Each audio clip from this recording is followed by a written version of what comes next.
Salut, bienvenue de puissance, ça faisait un bail. Mais oui, les demi-finales de conférence sont terminées. On connaît tous les vainqueurs de ces matchs. On connaît donc les finales de conférence, ce qui sont un peu les demi-finales de la Coupe Stanley. Et donc, on va tout de suite parler de cette finale de conférence Ouest qui aura lieu cette nuit à 2 h du matin.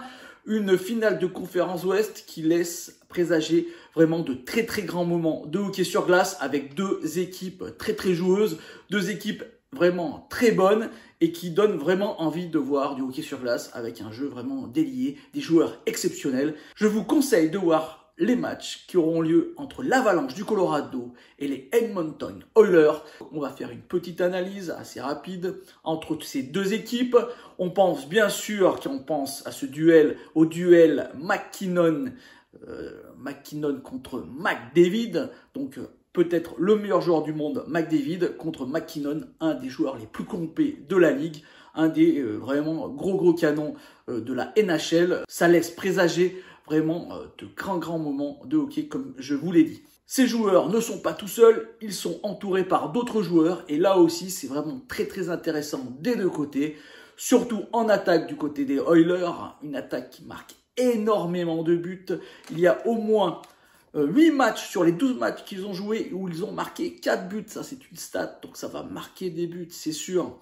Alors que de l'autre côté, leur point très fort lors de ces playoffs, c'est le power play. C'est le meilleur power play de ces playoffs du côté de l'Avalanche du Colorado. Ils ont une super stat, 34,5% en jeu de puissance, 10 buts sur 29 tentatives.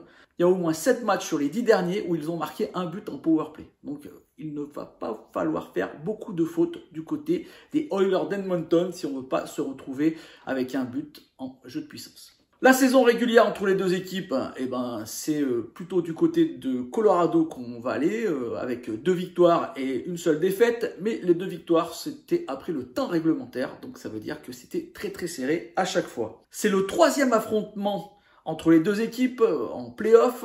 Il y a eu 96-97 où Colorado s'est imposé en 5 matchs en demi-finale de conférence. Il y a eu 97 et 98 et là c'est les Oilers qui se sont imposés en 7 matchs et c'était en quart de finale de conférence. Donc c'est la 3e fois que ces équipes se rencontrent et ça va être chaud bouillant. Comment ces équipes se sont qualifiées? Du côté des Oilers d'Edmonton, ça a été beaucoup plus simple que ce que je pensais par exemple. Ils se sont donc qualifiés contre les Flames de Calgary en 5 matchs. Ça a été vraiment, là encore, une explosion offensive du côté des Oilers. McDavid a été très bon, mais il n'a pas été le seul. Leon Draisaitl, Evander Kane et même Zach Hyman ont été exceptionnels. Mike Smith n'a pas été exceptionnel, lui, le gardien, mais n'empêche que ça suffit pour amener cette équipe en finale de conférence. Les Flames, un peu décevants, j'ai trouvé. Pourtant, ils avaient une bonne défense et pourtant, ils se sont bien fait trouver. Mais bon, il faut dire qu'on a l'impression que les Oilers d'Edmonton et surtout leurs stars ont vraiment pris leur rythme de croisière et ça fait très mal. Il faut dire que McDavid et Leon Draisaitl, c'est 26 points contre les Flames, juste 12 points juste pour McDavid. Et Leon Draisaitl fait vraiment est parmi les meilleurs de la ligue dans l'histoire.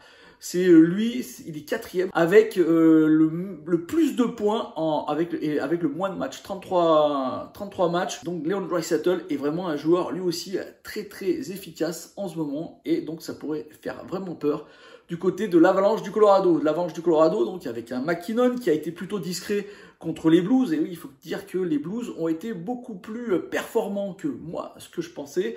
Et malgré le fait qu'ils se soient qualifiés en 6 matchs, les Blues ont vraiment été très dangereux pour cette équipe de l'Avalanche du Colorado. Et il y a eu un tournant lors de cette série, c'est la blessure de Binnington, le gardien des Blues. Et à mon avis, c'est là où ça s'est un peu joué.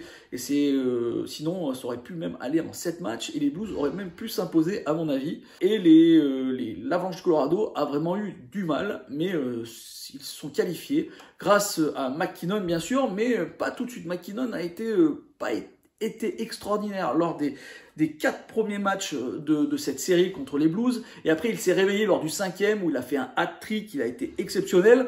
Ça n'a pas empêché son équipe de perdre en overtime. McKinnon, c'est 13 points depuis le début des playoffs, 8 buts et 5 passes. McKinnon sera bien entouré, Landeskog, Rantanen, même si pour l'instant je les trouve un peu décevants. Kadri qui fait des très très bons playoffs. Nichushkin, donc vraiment une équipe qui peut même avoir le banc qui se lève. JT Compher, par exemple, a été très très bon lors du dernier match et c'est grâce à lui que l'équipe se qualifie. Donc un joueur de 3e, 4e trio.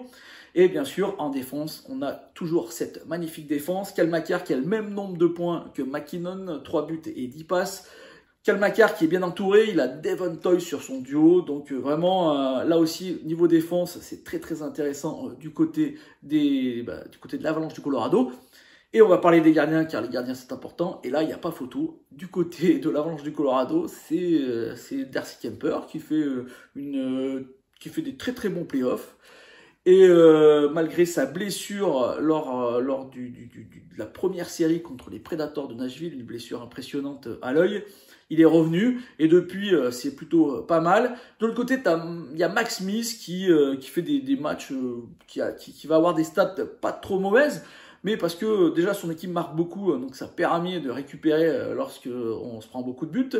Et surtout, Max Smith qui est quand même le joueur qui peut faire des grosses bourdasses, et on en a encore vu contre les Flames de Calgary. C'est vraiment pas l'agence tout risque avec ce gardien, et moi j'aurais un peu peur si j'étais l'entraîneur des Oilers d'Edmonton, Jay Woodcroft, qui a pris l'équipe en milieu de saison et qui fait vraiment un travail exceptionnel, qui enfin a réussi à faire marcher cette machine avec des éléments extraordinaires. Et donc, bravo à cet entraîneur, il faut le féliciter, et presque, il mériterait le Jack Adams, le trophée du meilleur entraîneur. On va finir par mes prédictions, comme on a pris l'habitude. Bon, je me suis un peu planté dernièrement, parce que je pensais que les Flames se qualifiaient, mais c'est les Oilers.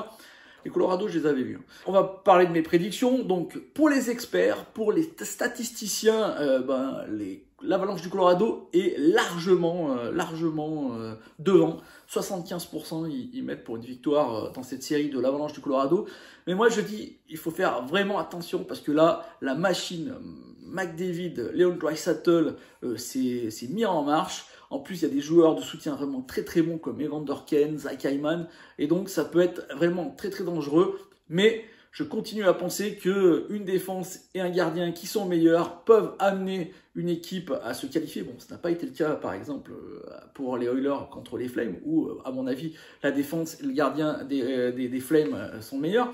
Mais bon, ça ne va pas gagner à chaque fois. Et donc, je vais quand même, à mon avis, mettre une petite pièce sur l'Avalanche du Colorado, s'il fallait mettre une pièce, parce que ça me paraît l'équipe la plus construite, l'équipe la mieux équilibrée entre l'attaque, la défense et le gardien, alors que les Oilers ont juste des joueurs incroyables, mais plutôt offensivement, et le reste, c'est plutôt moyen. Donc, à mon avis, mais ça va être très très compliqué, hein. Je peux vous dire, ça va être très très compliqué pour l'Avalanche du Colorado, et je vois ça en 6-7 matchs.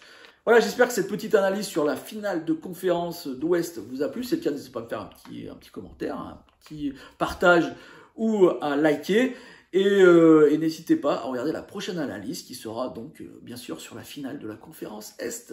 Je la ferai demain parce que le match de la conférence Est, ça sera dans la nuit du mercredi au jeudi. Allez, ciao!